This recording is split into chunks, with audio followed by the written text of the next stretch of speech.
आइए आज हम फिर से एक नए वीडियो लेक्चर के साथ मैं आप सभी के सामने प्रेजेंट हुआ हूं।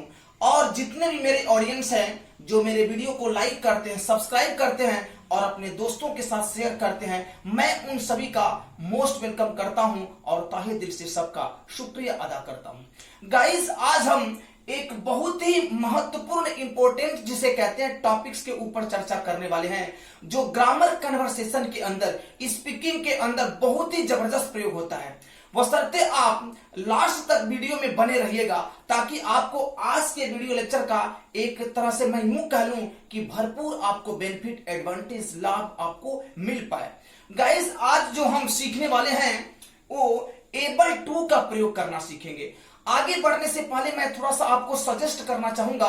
मैं हमेशा की तरह कभी कभी दो एक वीडियो के अंतराल पर मैं हमेशा आपको सजेस्ट करता रहता हूं कि अंग्रेजी के अंदर किसी भी टॉपिक को समझने के लिए ना ग्रामर्स के ऊपर पकड़ होना बहुत ही कंपलसरी है। जैसे अगर बहुत कुछ ना आए तो बेसिक चीजें तो आपको जानना ही पड़ेगा, जैसे is, am, are, was, were और थोड़ा बहुत मॉडल्स के बारे में, थोड़ा बहुत प्रीपोजिशन के बारे में, तभी तो आप किसी भी वीडियो को, किसी भी टॉपिक को या ट्रांसलेट को इजिली आप समझ पाओगे। तो एक तरह से मैं आपको सजेस्ट करना चाहूंगा कि इन सब चीजों के बारे में आप नॉलेज रखिएगा, तभी किसी भी वीडियो को आप करेक्टली समझ पाएंगे।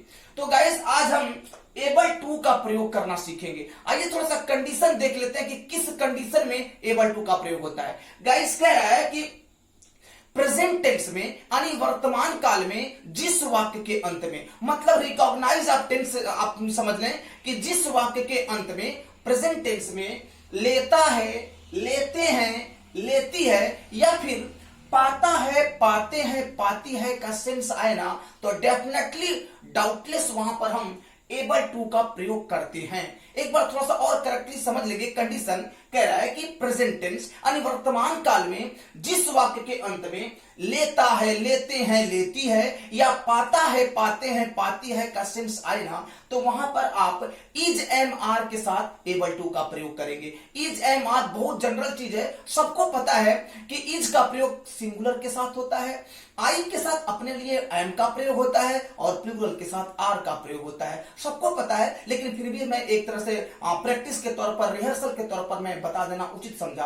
अब ये थोड़ा सा दूसरा कंडीशन कह रहा है कि एबल टू का प्रयोग कब होता है, उसका कंडीशन क्या होता है। तो कंडीशन होता है कि जहां पर ना सब्जेक्ट के पास यानी कर्ता के पास क्षमता के अतिरिक्त आदत का बोध हो, मतलब आदत, हैबिट भी हो और एबिलिटी, पावर, क्षमता की भी बात हो ना, ऐसे कंडीशन में भी हम एबल टू का प्रयोग इज, एम, आर के साथ प्रेजेंट टेंस में करते हैं। अब आइए हम एग्जांपल के माध्यम से स्टेप बाय स्टेप हम प्रूफ करेंगे कि इज, एम, आर के साथ एबल टू का प्रयोग करते हैं किस कंडीशन में। ग्रामेटिकल हम समझने की कोशिश करेंगे ट्रांसलेट के माध्यम से। नंबर 1 कह रहा है वह अंग्रेजी बोल लेता है। देखिए, मैं क्षमता की बात कहा, यानी उसके पास कैपेसिटी है, क्षमता है, तभी वो अंग्रेजी बोल लेता है। जनरल आदमी तो अंग्रेजी बोल नहीं पाएगा, तो सीधा यहां पर डायरेक्टली दिख रहा है कि उसके पास क्षमता है, तभी वो ऐसा कर पाता है, मतलब अंग्रेजी बोल पाता है या बोल लेता है। तो कह रहा है वह अंग्रेजी बोल लेता है। देखिए, अंग्रेजी बोल पाता भी आप कह सकते हैं, लेकिन बोल पाता है थोड़ा सा हमारे समाज के प्रचलन में नहीं है, थोड़ा सा हैबिट में नहीं है, इसलिए हम पाता है के जगह पर बोल लेता ही कहना बेहतर समझते हैं। तो कह रहा है कि वह अंग्रेजी बोल लेता है, मतलब he is able to speak English. देखिए, जनरली आप समझ भी रहे होंगे कि एबल का मतलब ही योग्यता होता है, क्षमता होता है, काबिलियत होता है, वैसे भी जनरल सेंस में कहते हैं। तो कह रहा है कि he is able to speak English, वह अंग्रेजी बोल लेता है। दूसरा कह रहा है कि उसकी बहन गीत गा लेती है, उसकी बहन गीत गा लेती है। तो ट्रांसलेट क्या होगा, his sister is able to sing a song. His sister is able to sing a song, उसकी बहन गीत गा लेती है।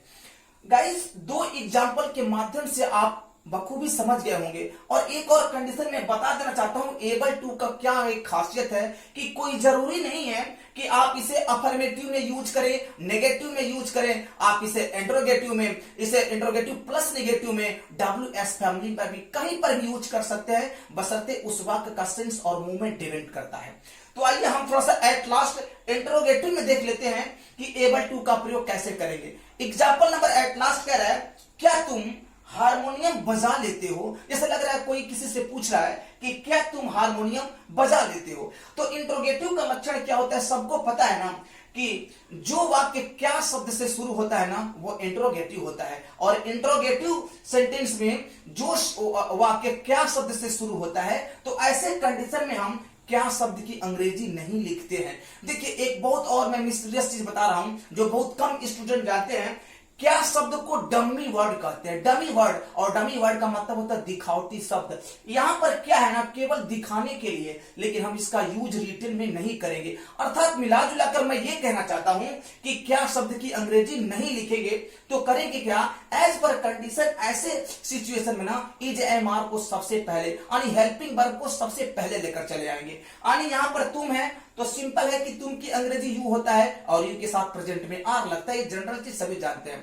तो ट्रांसलेट क्या बनेगा, are you able to play harmonium. देखिए ये इंस्ट्रूमेंट वगैरह जो म्यूजिकल इंस्ट्रूमेंट होते हैं ना उनको उनके साथ बजाने के सेंस में ना हमेशा जो है कि प्ले का प्रयोग होता है, ये जनरल चीज है।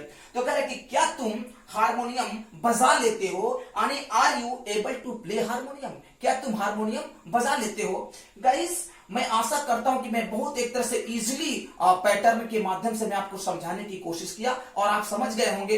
हमेशा की तरह जाते जाते आइए मैं थोड़ा सा प्रैक्टिस में करवा देता हूं। देखिए मैं हमेशा से कहता हूं किसी भी चीज के लिए rehearsal, practice, bar bar again and again rehearsal बहुत कंपलसरी होता है, तभी वो कंसेप्ट क्लियर होता है। तो आइए समझ लेते हैं।